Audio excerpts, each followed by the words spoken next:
Hi, ഞാൻ വർദ്ധ. നമ്മളൊരു all Kerala family cycle ride നടത്തിക്കൊണ്ടിരിക്കുകയാണ്. നമ്മളിപ്പോൾ മലപ്പുറം, കോഴിക്കോട്, കണ്ണൂർ, കാസർഗോഡൊക്കെ കവർ ചെയ്ത് നമ്മൾ തിരിച്ച് വീണ്ടും കോഴിക്കോട് എത്തിയേക്കാണ്. ഇപ്പോൾ നമ്മൾ പോകാനുള്ളത് വയനാടാണ്. അപ്പോൾ നമ്മളൊരു 2-3 ദിവസം ഇവിടെ കോഴിക്കോട് ഉണ്ടാവും. നമ്മൾ കുറച്ച് സെയിലും കാര്യങ്ങളും ഒക്കെ ആയിട്ട് നമ്മളിവിടെ കോഴിക്കോട് ഉണ്ടാവും. അപ്പോൾ നമ്മളിന്ന് ഫ്രീ ആയപ്പോൾ കുട്ടികളെയും കൂട്ടിയിട്ട് പ്ലാനറ്റോറിയം വിസിറ്റ് ചെയ്യാൻ വന്നതാണ്.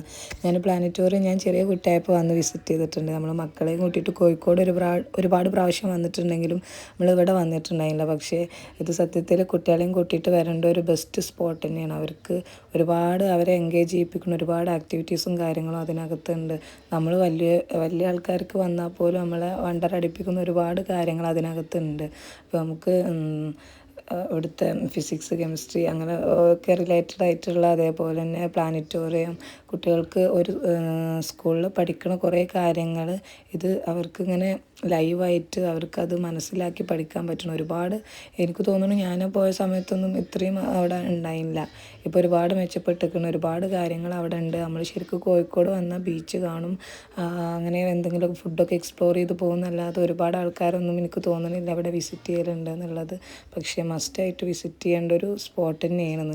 ഇനിയിപ്പോൾ നിങ്ങൾ കോഴിക്കോട് പോകുമ്പോൾ എന്തായാലും മറക്കാതെ ചെല്ലേണ്ട ഒരു സ്ഥലമാണ്. മക്കളെയും കൂട്ടിയിട്ട് എസ്പെഷ്യലി പോകേണ്ട ഒരു സ്പോട്ട് തന്നെയാണ്. എന്ന് വെച്ചാൽ അത്രയും ആക്ടിവിറ്റീസും കാര്യങ്ങളും അതിനകത്ത് ഉണ്ട്.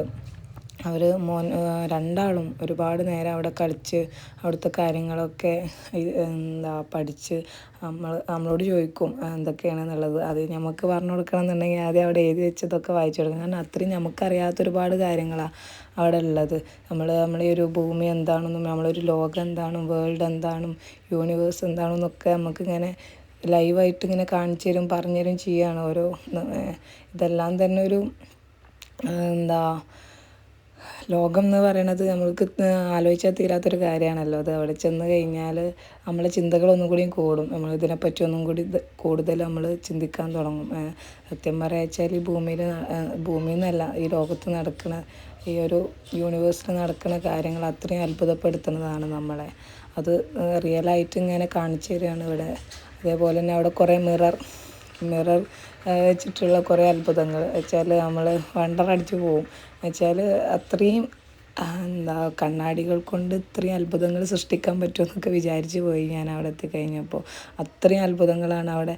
നമ്മൾക്ക് കുറേ കോമഡി ആയിട്ട് ചെയ്യാൻ പറ്റുന്ന, കുറേ നമ്മൾ അത്ഭുതപ്പെടുത്തണം അത്രയും കാഴ്ചകൾ. എനിക്ക് സത്യം പറയാച്ചാൽ ഞാൻ ഇത്രയും കാലം എന്തേ ഇവിടെ വരാമെന്ന് വിചാരിച്ച് പോയി. അത്രയും കാര്യങ്ങൾ നമ്മൾ ഫ്രണ്ട്സൊക്കെ ആയിട്ട് വരിക വെച്ചാൽ നല്ല രസമായിരിക്കും അവിടെ. നമുക്ക് ഒരുപാട് കാര്യങ്ങൾ ചെയ്ത് നോക്കാൻ, നമുക്ക് ചെയ്തിട്ട് എക്സ്പീരിയൻസ് ചെയ്യാൻ പറ്റും. അതേപോലെ തന്നെ ഈ മിറർ ഇമേജൊക്കെ നമ്മൾ ഫ്രണ്ട്സായിട്ടൊക്കെ പോകുകയാണെന്നുണ്ടെങ്കിൽ നമുക്ക് കുറേ ചിരിക്കാനും മെമ്മറൈസ് ചെയ്യാനൊക്കെ പറ്റുന്ന അനുഭവങ്ങൾ ഉണ്ടാക്കാൻ പറ്റുന്ന സ്ഥലമാണ്. അപ്പോൾ എന്തായാലും ഇനി കോഴിക്കോട് വരുമ്പോൾ എല്ലാവരും ഇവിടെ ഒന്ന് വിസിറ്റ് ചെയ്ത് നോക്കുന്നുണ്ട്. ആര്യനൊക്കെ അത്ര ഇഷ്ടപ്പെട്ടിരിക്കണമെന്ന് വെച്ചാൽ ഇതൊരു ട്രാപ്പ്. അതിനകത്ത് കയറി കഴിഞ്ഞാൽ നമുക്ക് പുറത്ത് വരാൻ കുറച്ച് കഷ്ടപ്പാടാണ്. ചെല്ലുന്നിടത്തൊക്കെ ഒരേപോലത്തെ ഏരിയ. എന്തായാലും പ്ലാനറ്റോറിയം അടിപൊളിയാണ്. പിന്നെ അവിടെ ഷോസ് നടക്കുന്നുണ്ട്, 3D ഷോയും. അതേപോലെ തന്നെ പ്ലാനറ്റോറിയത്തിൻ്റെ അകത്ത് നമുക്ക് ആകാശങ്ങളൊക്കെ കണ്ട് നക്ഷത്രങ്ങളെ പറ്റി പഠിപ്പിച്ചു തരുന്ന വേറൊരു ഷോയും നടക്കണം. അങ്ങനെ 2 ഷോ ആണ്. അത് ഓരോ ടൈമിലാണ്, 3 മണി 5 മണി എന്നൊക്കെ പറഞ്ഞിട്ട്. അത് എപ്പോഴൊന്നും ഉണ്ടാവില്ല, ആളുകൾ ഉണ്ടെങ്കിൽ ആ ഷോ നടത്തുള്ളൂ. അപ്പോൾ നമ്മൾ ചെന്നന്ന് ഷോ ഉണ്ടായിന്, അതൊക്കെ നമ്മൾ കണ്ടിട്ട് അവിടെ നിന്ന് പോകുന്നു. ഇതതുപോലെ ഒരു ആണി പോലത്തെ അത് വെച്ചിട്ടുള്ളൊരു സംഭവമാണ്. അതായത് നമ്മൾ ഇവിടുന്ന് നമ്മളെ കൈ അമർത്തി വെച്ചാൽ അപ്പുറത്ത് നമ്മളെ കൈയിൻ്റെ രൂപം വരും. അതുപോലെ തന്നെ നമ്മളതിൽ ചാരി നിന്നാൽ അതിൻ്റെ അപ്പുറത്ത് നമുക്കതിൻ്റെ ഒരു രൂപം കാണാൻ പറ്റും. അത് കുട്ടികളൊക്കെ ഭയങ്കര എൻജോയ് ചെയ്തു. ഞാനും കായലും ഒക്കെ മാറി നിന്നത് യഥാർത്ഥത്തിൽ എനിക്ക് തോന്നണില്ല വേറെ എവിടെയും പോയി കഴിഞ്ഞാൽ നമുക്കിങ്ങനെ കുട്ടികളെ എൻഗേജ് ചെയ്യിപ്പിക്കാൻ പറ്റും. വെച്ചാൽ നമുക്ക് ഫീസും കുറവാണ്. അവർക്ക് ബ്രെയിൻ ഡെവലപ്പ് ചെയ്യുന്ന ഒരുപാട് കാര്യങ്ങളാണ് അവിടെ ഉള്ളത്. അതുകൊണ്ട് തന്നെ നമ്മൾ കുട്ടികളെയും കൊണ്ട് പോയി കഴിഞ്ഞാൽ പിന്നെ പുറത്തും പാർക്കും ഉണ്ട്. അവിടെയുള്ള കളിക്കുന്ന സാധനങ്ങളും എല്ലാം തന്നെ ഒക്കെ ഒരു ഫിസിക്സുമായിട്ട് കണക്ട് ചെയ്തിട്ടുള്ള കാര്യങ്ങളാണ് അവിടെ ഉള്ളത്. അതുകൊണ്ട് തന്നെ ഞാൻ എന്തായാലും ഒന്നുകൂടി പറയാം, നമ്മൾ കുട്ടികളെയും കൊണ്ടൊക്കെ ഒരു വട്ടമെങ്കിലും വിസിറ്റ് ചെയ്യണം അവിടെ.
അർഷിതെന്ത് സംഭവം? ഇത് ഇതല്ലാതെ കൂട്ടി ഒരിക്കലും മിക്സ് ആവില്ല.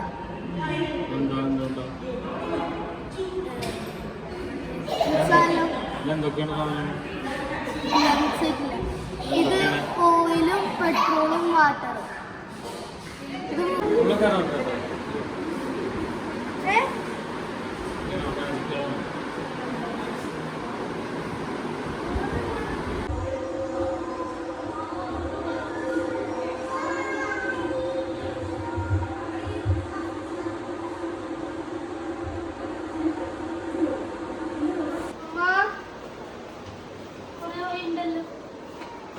അയ്യോ അയ്യോ അയ്യോ വെറുതെ മമ്മ ഫിനിഷ് ആക്കി. പപ്പ ഫിനിഷ്. ഇതല്ലോ പപ്പ. അങ്ങനെ നേരെ അവിടുന്ന് വിട്ടത് പിന്നെ കുറ്റിച്ചിറേന്. അപ്പോൾ കുറേ കഴിഞ്ഞ് നമ്മൾ അവിടുന്ന് ഇടയിൽ ഹോട്ടലിൽ പോയിട്ട് അവിടുന്ന് ബീഫും അതേപോലെ തന്നെ പഴംപൊരിയും കഴിക്കണം വിചാരിക്കണം. അപ്പോൾ അവിടെ അതിൻ്റെ ഏരിയ മൊത്തം കാണാൻ നല്ല ഭംഗി. ഞാൻ ഈ പറഞ്ഞ പോലെ ഈ ഒരു ലൊക്കേഷനിലും ഇത് ഫസ്റ്റ് ടൈമാണ് വരുന്നത്. അവിടെയൊക്കെ കാണാൻ അത്രയും നല്ല ഭംഗിയുണ്ടായിരുന്നു. അവിടെയൊക്കെ ഈവനിങ്ങൊക്കെ പോയി കഴിഞ്ഞാൽ നമുക്ക് കുറേ നേരം ഒരു സ്പോട്ടിലിരുന്ന് എൻജോയ് ചെയ്ത് പോരാം. അങ്ങനെ നമ്മൾ ഇടയിൽ ഹോട്ടലിൽ കയറി. അവിടെ കയറിയിട്ട് അവിടുത്തെ സ്പെഷ്യൽ എന്ന് പറയുന്നത് ഒരു പഴംപൊരിയും ബീഫും നല്ല ടേസ്റ്റ് ഉണ്ടായിരുന്നു. നമ്മൾ ഒരുപാട് ഫുഡ് ഇവിടെ കോഴിക്കോട് എക്സ്പ്ലോർ ചെയ്തു. എല്ലാതും നമ്മളങ്ങനെ എക്സ്പെക്റ്റ് ചെയ്ത് അത്രയ്ക്ക് ഉണ്ടാവില്ല. പക്ഷേ ഇത് അടിപൊളി നൈസ്, നമുക്ക് ഭയങ്കര ഇഷ്ടമായി. ഞാനൊരു 2 പഴംപൊരി 2 ബീഫ് ഇരുന്ന് ഒറ്റയടിക്ക് കഴിച്ച്. അങ്ങനെ അതൊക്കെ കഴിഞ്ഞ് പിന്നെ ഈവനിങ് നമ്മൾ ബീച്ചിലെത്തിയപ്പോഴാണ് അവിടെ KLF പ്രോഗ്രാം നടന്നുകൊണ്ടിരിക്കുകയാണ്. അന്നാണെങ്കിൽ നല്ല തിരക്കുണ്ടായിരുന്നു. ലാസ്റ്റ് ഡേ ആണ് തോന്നുന്നു. അപ്പോൾ അത്യാവശ്യം നല്ല ക്രൗഡും കാര്യങ്ങളൊക്കെയാണ്. നമ്മൾ കുറച്ച് പെർഫ്യൂമൊക്കെ സെയിൽ ചെയ്യാൻ വെച്ചിട്ട് അവിടെ പോയിന്. പക്ഷേ അവിടെ അത്രയും ക്രൗഡാണ്. നമുക്കൊരു പെർഫ്യൂം സെയിൽ ചെയ്യാനുള്ള ഒരു ഓപ്ഷനോ കാര്യങ്ങളൊന്നുമില്ല. അവിടെ അത്രയും പ്രോഗ്രാംസും കാര്യങ്ങളാണ്. അപ്പോൾ കുറച്ച് നേരം അതിനെ കൂടെ പ്രോഗ്രാംസും കാര്യങ്ങളൊക്കെ കണ്ട് അങ്ങനെ നടന്നു. കാഹിലിനും ആര്യനൊക്കെ ഒരുപാട് ആക്ടിവിറ്റീസും കാര്യങ്ങളൊക്കെ അവിടെ ചെയ്യാനുണ്ടായിന്.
അവിടെ ഓരോ സ്റ്റേജിലായിട്ട് പല പ്രോഗ്രാംസും നടക്കുന്നുണ്ടായിരുന്നു. പാട്ടായിട്ടും അതേപോലെ കുറേ സ്റ്റോറി ടെല്ലിങ്ങും കുറേ റൈറ്റേഴ്സും അതേപോലെ നമ്മൾ അവിടുന്ന് സുജിത് പത്തിനെ കണ്ടിട്ടുണ്ടായിരുന്നു. അങ്ങനെ ഒരുപാട് ട്രാവലിന് ഇഷ്ടപ്പെടുന്ന ആൾക്കാർ, അതേപോലെ കഥ എഴുതുന്ന ഫിലിം സ്റ്റാർസ്, അങ്ങനെ ഒരുപാട് ആൾക്കാർ നമുക്ക് അവിടുന്ന് മീറ്റ് ചെയ്യാൻ പറ്റി. നമുക്ക് വീഡിയോ എടുക്കാനൊന്നും പറ്റില്ല. അങ്ങനെ മൊത്തത്തിൽ ഇന്ന് ഒരുപാട് കാര്യങ്ങൾ ചെയ്തൊരു ദിവസമായിരുന്നു.